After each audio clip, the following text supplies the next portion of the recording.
Hello everyone, today I will show you how to check recently added contacts on iPhone, and here's how it is done. First, close out of the Contacts app.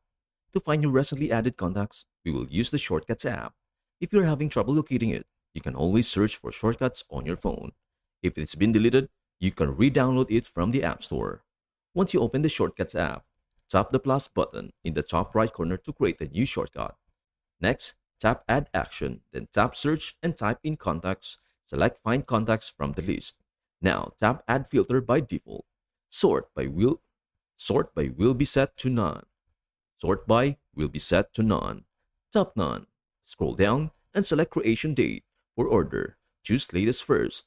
If you only want to see a small number of recently added contacts, you can also set a limit, like 5, to show the last 5 contacts you created. Next, scroll to the bottom and type Show Results, then select it. To run the shortcut, tap the play button in the bottom right corner. The shortcut will now show you your most recently added contacts up to the number you selected. Once you are done, click Done, and you can run the shortcut anytime in the future to view your most recently added contacts. And that is everything you need to know about how to check recently added contacts on iPhone. Before we end, may I humbly ask you a favor? Please do like, share, and subscribe to our channel. This means the world to us. Thank you so much for watching. We hope to see you in our next video.